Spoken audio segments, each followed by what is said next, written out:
Kakapataw ng presyul ng sandatahang lakas ng Estados Unidos sa Iran na ngayon ay ramdam na sa negosasyon.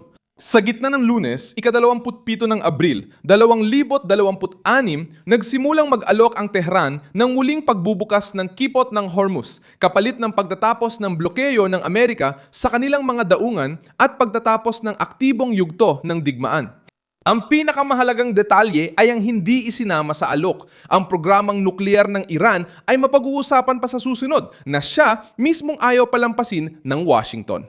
At dito, mas lalong naging mabigat ang sitwasyon. Kinumpirma ng White House na tinalakay ni Donald Trump ang bagong alok ng Iran kasama ang kanyang National Security Team nitong Lunes.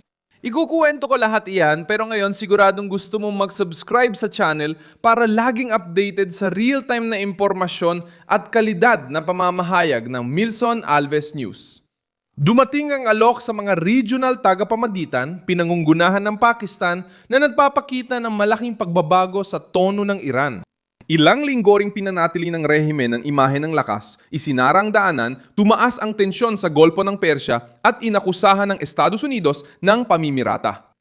Ngayon, sinisikap ng parehong rehime na pagaanin ang pressure sa ekonomiya na hindi isinusuko ang sensitibong issue, ang enriched uranium at kinabukasan ng kanilang nuclear program. Kinumpirma ng White House na nagdesisyon si Donald Trump na ito ay kailangan matapos talakayin ang bagong panukala ng Iran kasama ang National Security Team noong Lunes. Hindi nag-anunsyo ng pinanadesisyon si Caroline Leavitt pero nilinaw niyang nananatili ang pangunahing hinihingi. Kailangan bukas ang kipot ng Hormuz at isuko ng Iran ang enriched uranium. Narinig ng Washington ang alok, ngunit hindi sila umatras sa pangunahing issue. Hindi biglaan lumitaw ang blockade ng Amerika.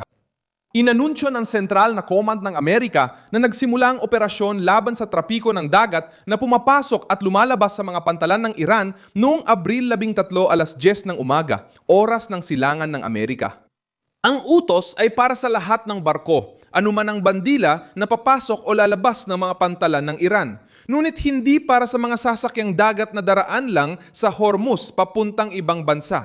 Naramdaman ng Iran ang epekto dahil ang Hormuz ay isa sa pinaka-estratehikong daanan. Ito ang dahilan kung bakit ang panukala ng Iran ay tila kahilingan para sa kaluwagan, hindi pagpapakita ng lakas.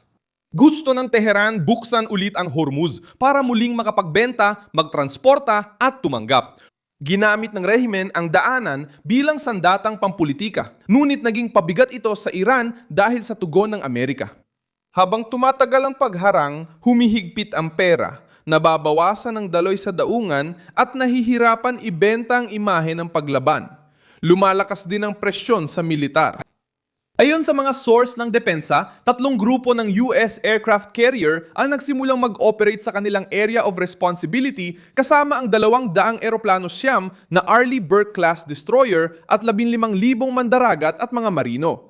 Ito ay presensya para ipakita ang kontrol, pagbabantay at kakayahang tumugon nang hindi kailangang gawing bagong pag-atake bawat oras. Binabago ng ganitong presensya ang kalkulasyon ng Iran. Minamatyagan na ngayon ng mga sensor, eroplano, radar at barkong pandigma ang bawat mabilis na bangka, kahina-hinalang barko at tangkang lumusot sa blockade. Simple lang, pwedeng magsalita o magbintang ang rehimen. Pwedeng ibenta ang paglaban sa sarili nilang mamamayan, pero sa dagat lumiit na ang kanilang kalayaan sa pagkilos.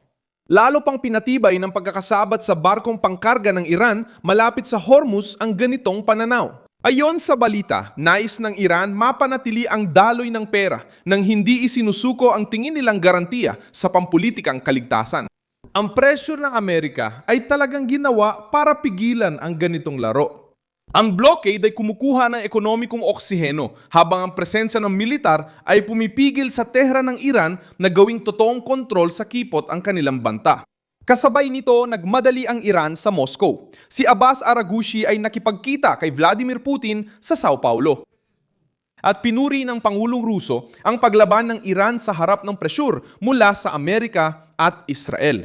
Nanghako si Putin na tutulong sa Tehran at itaguyod ang diplomatikong solusyon, ngunit ipinapakita rin ng suportang ito ng Russia ang kahinaan. Kung kampante ang Iran, hindi na nito kailangang agad humingi ng tulong sa Moscow habang nagpapadala ng panukala sa Washington sa pamamagitan ng tagapamagitan. Sinusubukan ng rehimen na ipakita na mayroon pa rin itong mga kaalyado, ngunit pinatutunayan din ng kilos na ito na sila ay nasa gipit na kalagayan. Kailangan ng Tehran ang Russia para magpakita ng lakas pampolitika, ang Pakistan para maiparating ang mensahe sa mga Amerikano at ang pagbubukas ng Hormuz para makahinga. Pinalakas ng pahayag ni Aragashi sa telebisyong pang-estado ng Russia ang pagsisikap na ito sa propaganda. Ayon sa kanya, hindi naabot ng Estados Unidos ang mga layunin nila kaya humihiling sila ng negosasyon. Ngunit sa praktika, ang nag-alok na muling buksan ang kipot ay ang Iran. Ipinapakita ng pagbabaliktad na ito ang labanan sa naratibo. Gustong magmakhang panalo ng Tehran habang sinusubukang alisin ang blokeyo na tumatama sa sarili nitong ekonomiya. Iyan ang dahilan kung bakit nagmamadali ang alok ng Tehran. Hindi inialok ng Iran na buksan ng Hormuz dahil sa kabutihang loob sa pandaigdigang kalakalan. Nag-alok ito dahil umabot na ang pressure sa masakit na puntong tinatamaan ang kaban ng rehimen. Kapag kapos ang pera, mas maingayang propaganda, pero mas limitado ang kilos. Samantala, hinihiling ng ibang bansa na muling buksan ang daanan dahil ramdam na ng pandaigdigang ekonomiya ang bigat ng krisis. Umaasa ang Washington na hindi dapat maging gantimpala para sa Tehran ang gastos ng mundo. Kung isasara ng Iran ang daanan, bantaan ang mga barko at gamitin ang kipot bilang kasangkapan sa panggigipit, ipinapakita ng tugon ng Amerika na hindi lang ang rehimen ang may kontrol sa krisis. Ginagamit ng puwersang pandagat sa Golpong Persiko ang blokeyo bilang mensaheng pampolitika at militar. Maaring lumika ng problema ang Iran, pero hindi nito kayang piliin mag-isa ang solusyon. Hindi rin nagbabago ang sitwasyon kahit magkita kay Putin. Pwedeng magbigay ng verbal na suporta ang Rusya, kondenahin ang pag-atake ng Amerika at Israel at magsalita tungkol sa mediation at strategic partnership. Pero ang kailangan ng Iran na yon ay agarang pagluwag. Kailangang magbenta, magtransport, tumanggap at panatilihin ang ekonomiya at pakalmahin ang sariling mamamayan. Tumutulong ang diskursong Ruso sa imahe pero hindi nito agad nabubuksan ang mga daungang hinarangan. Sa huli, dahil sa pagharang sa daungan, bantay militar at presyur sa kita ng langis, napilitan ng Tehran na maghain ng panukalang iligtas ang ekonomiya nila nang hindi naapektuhan ang nuclear na issue. At iyan mismo ang dahilan kung bakit nagpapatuloy ang krisis. I-like mo ang video na ito, mag-subscribe ka sa channel, at sa dulo, silipin mo ang mga komento para mas maging aktibo ka pa. Kasama ang komunidad, Milson Alves News.